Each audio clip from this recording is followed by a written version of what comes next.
The 2025-26 season is in full swing. The Bruins splitting on the road to open up the year against the reigning Robertson Cup champ Bismarck Bobcats before heading into the North American Hockey League Showcase last week. We're here to break that down on a brand new season of the Austin Bruins Coaches Show. I'm David Coyer. Alongside me is head coach Steve Howard. Coach, welcome back to the Coaches Show. I've been looking forward to this. I always enjoy our chats and just getting to hear your insights from the bench. So I hope you're excited for another season of this. Oh yeah, I always enjoy our chats too. And I should say, as we're hitting record, I made sure to check the score just one last time. Currently tied 1-1 between the Detroit Tigers and the Cleveland Guardians. Tigers taking game one. I feel like this time last year we were talking about the success of Detroit sports at the beginning of the Bruins season. Yeah, we might have. I don't like to put the cart ahead of the horse because I like the fact that some of the teams are starting to win some games, but we don't want to jinx anything. We want those guys to keep doing what they're doing. And but we're here to talk about Austin Bruins hockey, not about Detroit sports. So let's dive right into it. Bruins opening up the season with a fantastic come-from-behind victory, down 3-0 at one point, coming from behind to win 5-4, kind of ruining the Bismarck Bobcats Robertson Cup banner-raising ceremony, which was talked about a little bit before by some of the players, able to get that win. From your perspective, what goes into having a strong start in the season and getting a win like that? Yeah, it's tough for any team that has a banner night like that because it motivates the other team, right? So for us, it was motivating. They had a fluke goal go in to start the game. It hit a partition, bounced the net front. Cody Buticus came out to play it, but it bounced net front, and their guy was able to slam it in. So having said that, we stayed the course. They ended up getting two more goals on us. They were up 3-0, and both were just missed assignments by our guys. We've talked and done enough pre-scouts that they knew kind of what to expect, and I think we got caught sleeping a couple of times. But I liked everything we were doing. We were staying in their zone. We were getting some chances, and we stayed the course. And the guys did a great job. We came out and we ended up scoring 5 unanswered goals, and once again we just proved to ourselves that we can come from behind, which every team calls those character wins. When it comes to that stuff, we bring it up all the time. We got to have a team gel together. We got to have them have some chemistry. We got to have them figure things out, and figuring out how to win is important. Kudos to Bismarck. They came out the next night and they grinded out a 2-1 win. I think our guys relaxed, and we needed to learn from it. We definitely went out a little more flat on Saturday in Bismarck, and it showed. We didn't get near as many chances, and we weren't in their zone, and hard work beats talent all day long, in my opinion, and they outworked us. And, going into the showcase, I think we did okay. We blew two-goal leads the first game and the third game. The first game was more of us, I guess, playing the same way instead of managing the game. And we had some veteran guys make some mistakes, and, Al likes to call it chewing your gum. They were chewing their gum, acting like they were a little too cool for school, and unfortunately, the other team jumped on it, and they capitalized on their opportunities. We ended up losing 3-2 in overtime. Another character loss would have been the last one. We just, we had a couple of bounces that didn't go our way because we were panicking with the puck. And so we got to find an equal medium there. We got to manage the game. We want to have confidence with the puck, but we also got to know where we're at on the ice. And I thought some of our turnovers in the first showcase game were pretty bad because we weren't thinking the game in the right way or managing the lines or the puck. And then in the third game, I think we were just panicking with it. We didn't want it. We didn't want to make the mistake, and we ended up making some. So that's part of, teams early on. But, as my message has been, it's like it's early in the season, guys, but we need to turn the corner here. We need to start thinking about how to manage everything and the way we need to play in certain situations. And, it's every team's doing that right now. And, for the Wilderness and for Janesville, they had 2 character wins against us. And, they were riding high afterwards. And you got to make sure that, we're not giving up too many of those this year. Absolutely. And kind of a stark difference in teams from last year to this year when you look at just the composition of the Bruins squad this year. Just 5 returners last season with a very young team. And, we talked about it a little bit last year. We didn't use the word rebuild a lot, but that's really what I think we kind of boiled it down to was a little bit of a rebuild last year, and we saw the success that happened. This year, 10 returners from last year's team that lost in the Central Division final. 4 of them contributed in that opening weekend against Bismarck. Xander Lipset, the highlight. He had 2 goals and an assist on the season opener. How does that experience set the tone for some of these newcomers who are coming into your team? Yeah, it doesn't always matter how many you have returning. And when you have so many like we have this year, you hope that the culture is established. And I think that's the most important thing. We do things a certain way, and I think with our leadership group, that's probably the most important thing. And the message that we've been sending to start the year is we want to carry on our culture and traditions and the way we do things and how we act and how we manage things, both on and off the ice. And, with our group, it was great to see a few of them get on the board early on. Our new guys are contributing too. And, we're one of the older teams this year, which can be a great thing, and I think that's where you can't get complacent. You can't feel like you're entitled to anything. You got to keep earning it, and I think that's something that I've been, our entire staff has been reiterating to these guys, especially the 10 returners. They need to work even harder now, especially with it being a little bit different as far as the junior landscape goes. And if they all want to play NCAA hockey, whether it's Division I or Division III, like it's not just handed to you either. You gotta have a good year, and that's both as a team. We always preach with team success comes individual success, and I think that's important that everybody shows up and we start working as a group. And once again, we learn from our losses, and we try to learn from our wins as well. And hopefully we can win more than we lose, and we end up in playoffs. And at that point, that's when it's a new season. So, does having an older team put a target on your back? I mean, we saw last year in this division, Bismarck, Minot, they had upwards of 12 to 14 age outs after last season. So does that really? Does it kind of make you maybe the team to beat when you have that many veterans on your team? I don't know. Not in our division. I think our division, everybody's so competitive that, we want to win every night. You got a target on your back. It doesn't matter who you're playing. I mean, you talk to anybody in our division, talk to Casey Curley in Watertown.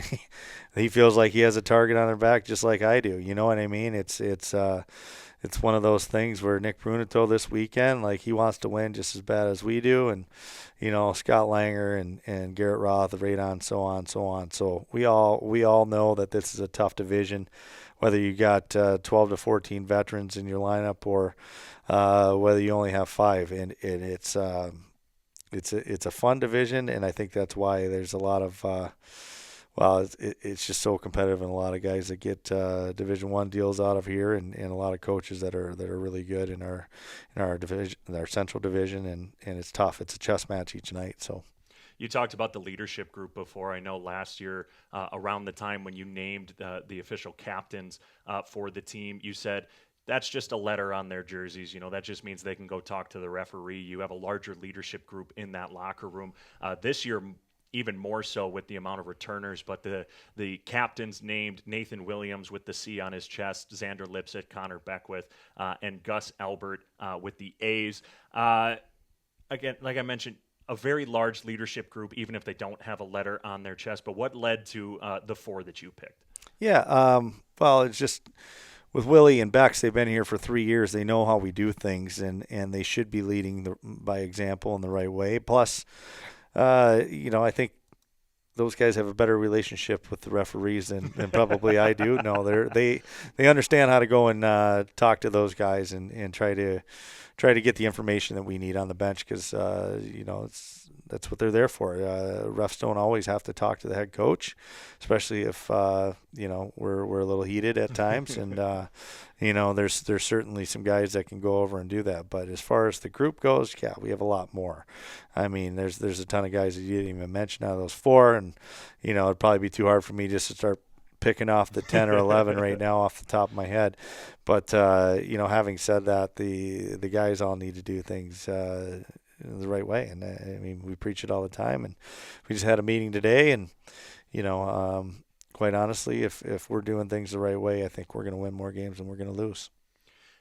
You mentioned this, the play of Cody Butekis in that opening series against Bismarck. He, a junior hockey vet, traded for him from the Lone Star Brahmas before the season started.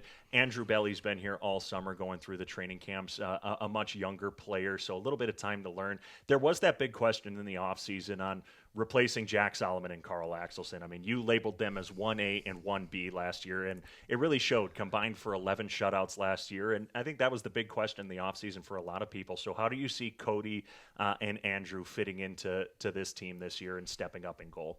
Yeah, they're great in an aspect that we have an older veteran guy, and we got a young, hungry guy. So they're feeding off each other. They're learning from each other, more so Belly learning from Cody. Or Butekis, that helps.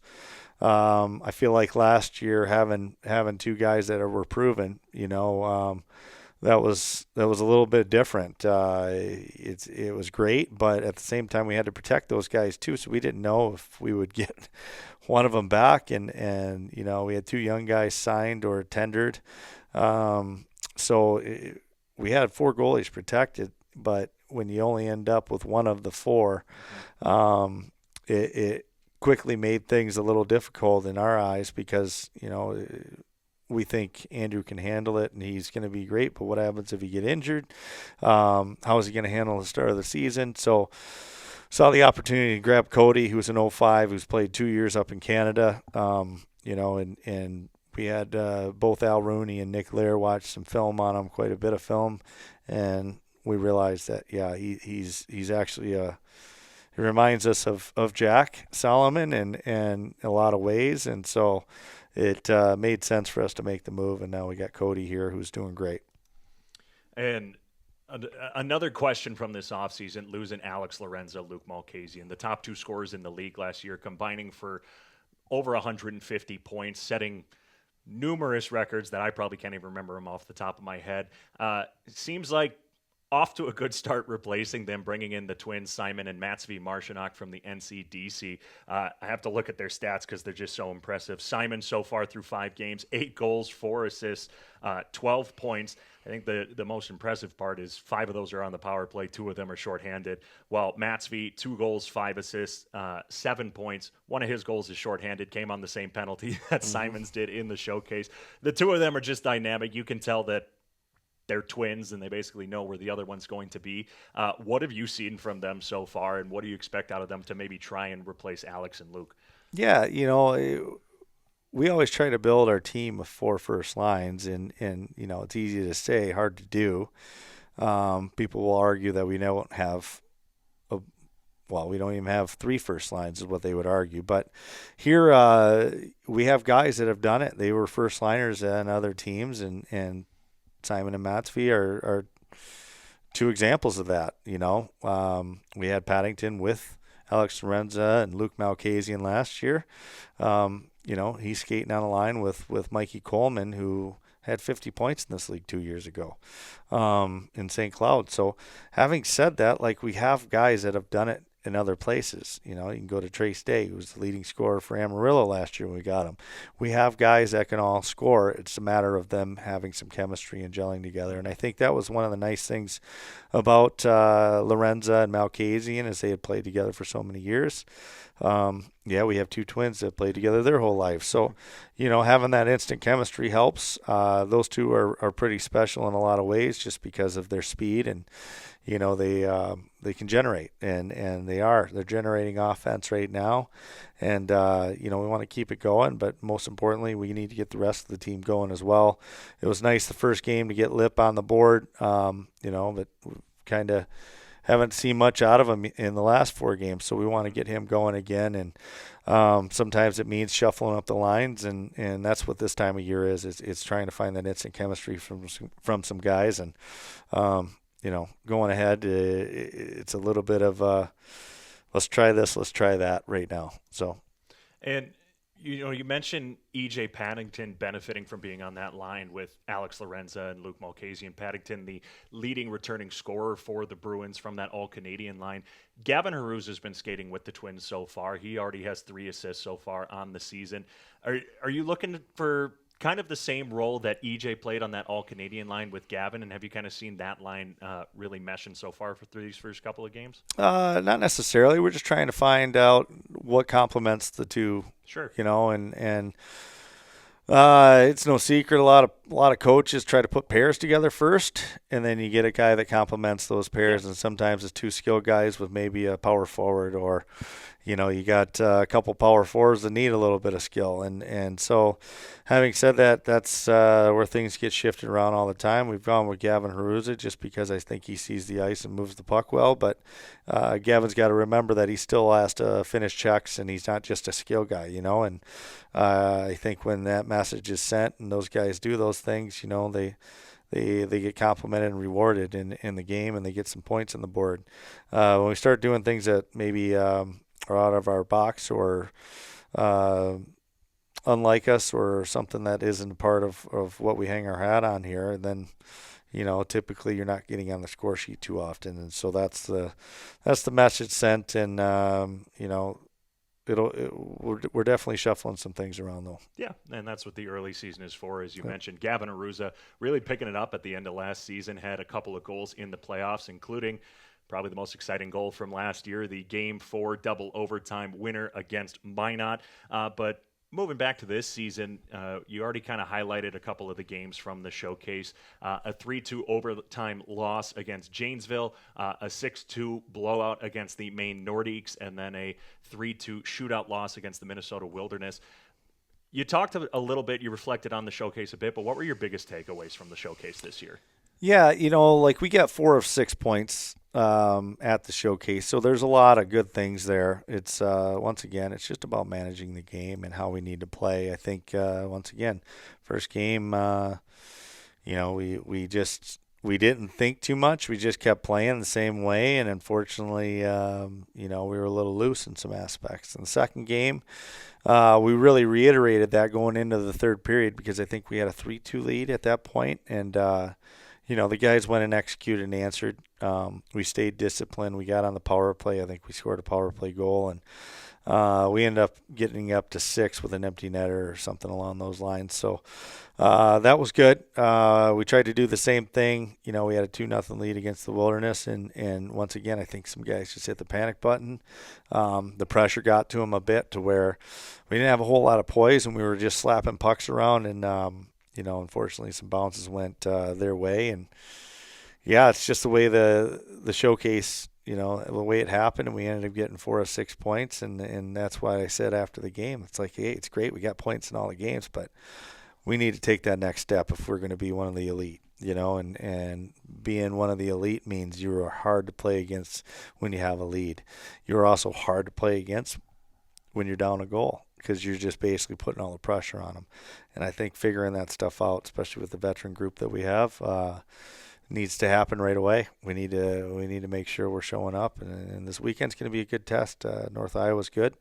They got a lot of vets back themselves, and we were watching them at the showcase. They can make plays. They got some good imports there, and Bruno's doing a good job.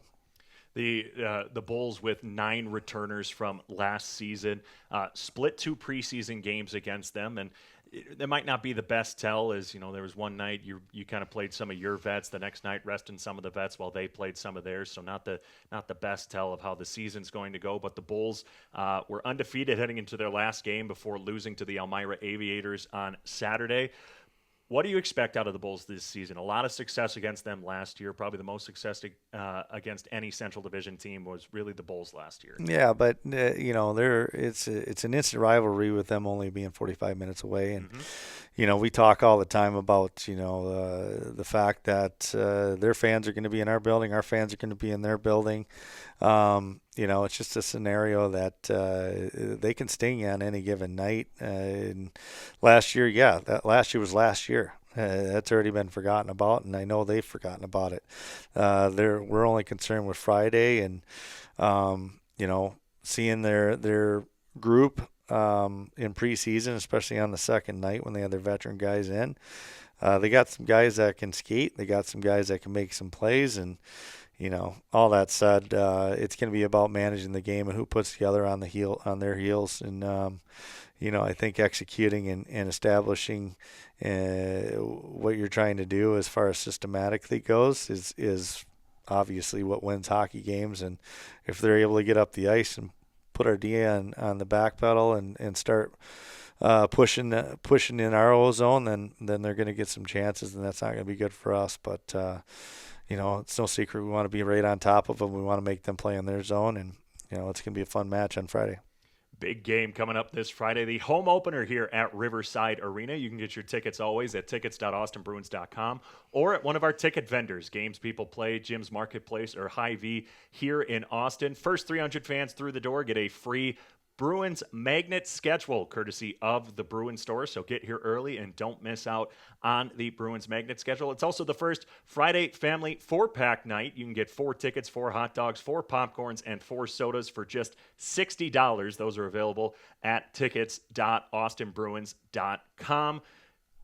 Coach, I asked you this question a lot last year, and it's the first one of this year. Anything you want to say to the fans about coming out and cheering on the Bruins here at Riverside Arena? No, we just hope to see everybody there. We always love having a packed house in here, and it's fun. I think the guys feed off the atmosphere, and hopefully everybody's got their tickets. If they don't, hopefully they get them. Hopefully you get them now. You heard it straight from the man himself when he says it. You guys got to go. Tickets.austinbruins.com. 7:05 puck drop against the North Iowa Bulls. A new season of the Coaches Show is underway. We'll be hearing from all the men behind the bench, including head coach Steve Howard, associate head coach Al Rooney, and assistant coach Robbie Murray. You can catch it every other Thursday right here on the Austin Bruins YouTube channel. Coach, thanks for joining me on a new season of the Coaches Show. Thanks for having me. We'll see you on Friday here from Riverside.